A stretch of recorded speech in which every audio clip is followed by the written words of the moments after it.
যেটা মোর অধিকার, যেটা মোর নিজের,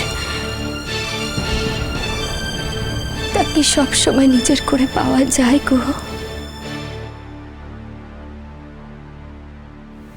তুমি পেয়েছো?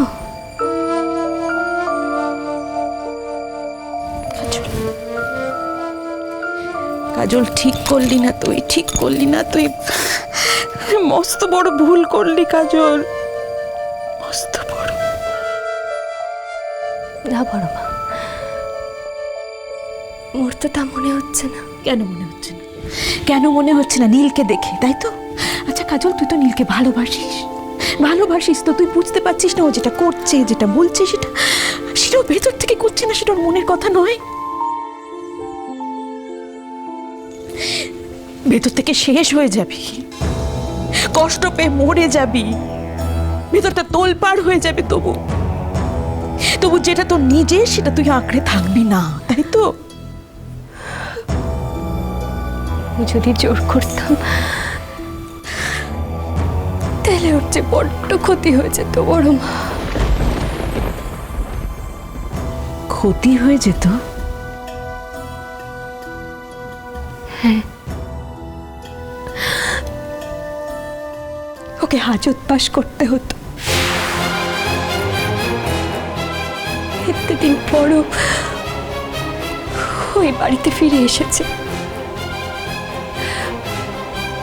ওকে স্বামী হিসেবে পাওয়ার জন্য, শুধুমাত্র মোর অধিকারের জন্য আমি ওকে এই অবস্থায় দেখতে পারবো না বড়। না না, আমি বুঝতে পারছি না এখানে হাজত পাশের প্রশ্ন কোথা থেকে আসছে। আচ্ছা কাজল, ওর তো আরশির সঙ্গে ছাড়ান কাটান হয়ে গেছে, তাছাড়া তুই ওর প্রথম বউ। সবটা তোমরা ঠিকঠাক জানো না বড়।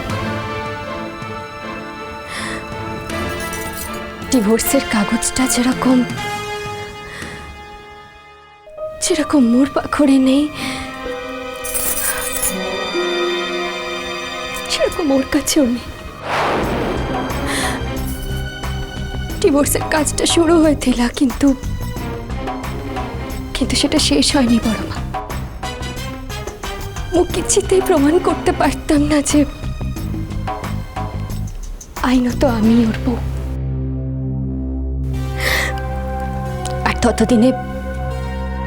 ততদিনে আশি দিদি থানা পুলিশ করত না বড় মা।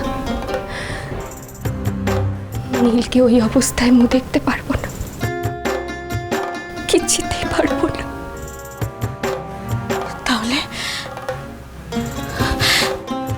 তাহলে কি এরপর কি হবে রে মা? যেমন নিজের তেমন মনেই থেকে যাবে বড় মা।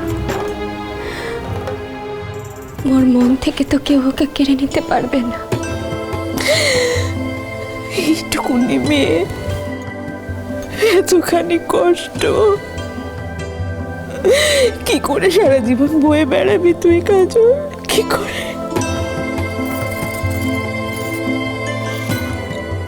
তবে তো আছো বড় মা। মোর কি সব কিছু হারিয়ে গেছে? এক জীবনে কি সব কিছু হারিয়ে যায় কখনো?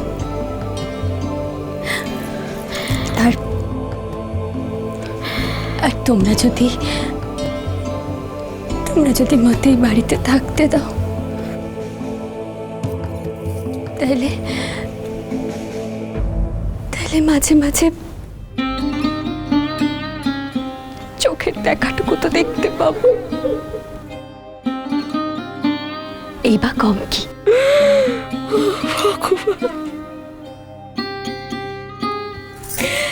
এই দেখো, তুমি কাঁদছো খাই কি? মোর চোখের জল মুছিয়ে নিজেই কেঁদে ভাসাচ্ছ? হ্যাঁ, ছাড় তুই। এই জন্যই বলে কারুর মায়ায় পড়তে নেই, কারুর মায়ায়। মুখে বললেই কি তা করা যায়? পেরেছ কি মায়া না ফেলে থাকতে? যাকে এসব কথা এখন বাদ দাও তো, চলো। ଏବେ ତମକୁ ମତେ ଗୋଟେ କଥା দিতে হবে। বড় মা, জানো ମୁଁ ঘুমের মধ্যে স্বপ্ন দেখেছি তুমি ফাংশনে গান গাইছো। তোর কেতে নাম হয়েছে। শুধু বসবাড়ির বউ এই পরিচয় নয়, তার বাইরে তোমার নতুন একটা পরিচয় হয়েছে। তুমি দেখো না এই স্বপ্ন? এখনই কাজল,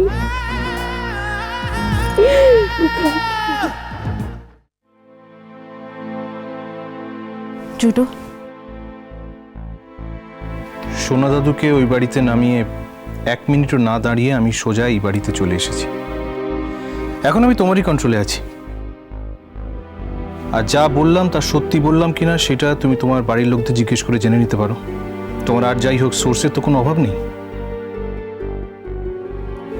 সরি জুটো।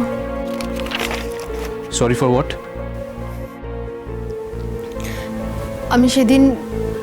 আমি সেদিন ভুল করেছি।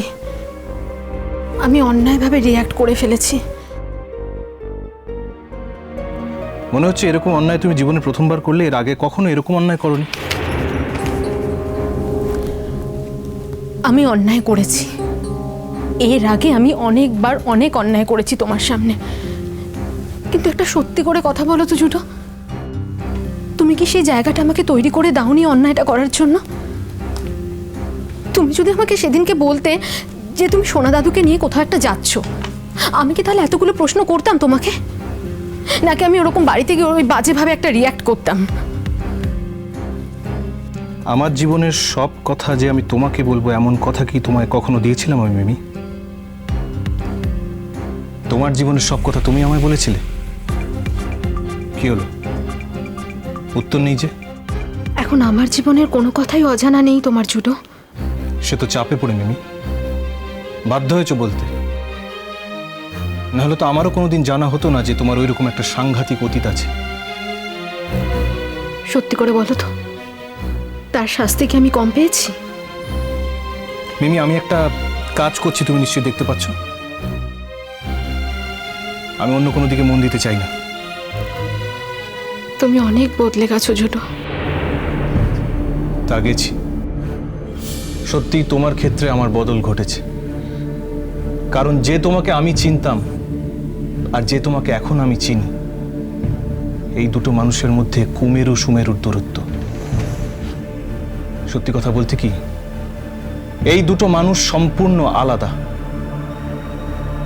আর তার পরিপ্রেক্ষিতে আমার বদল ঘটেছে। তুমি কি মনে করো এই বদল অস্বাভাবিক?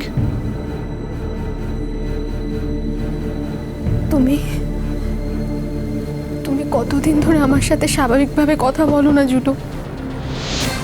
স্বাভাবিক কথা বলার জন্য একটা স্বাভাবিক মন লাগেনি। ফ্র্যাঙ্কলি স্পিকিং, সেই মনটা আজ আমার নেই। আমার খুব কষ্ট হয় জুটো। আমি হয়তো সেটা তোমাকে বোঝাতে পারি না। আমি জানি আমি অনেক ভুল করে ফেলেছি, আর আমি ভুল করিও। কিন্তু আমার মনে হয় আমি তোমাকে সত্যিই খুব ভালোবাসি বলে এই ভুলগুলো করে ফেলি।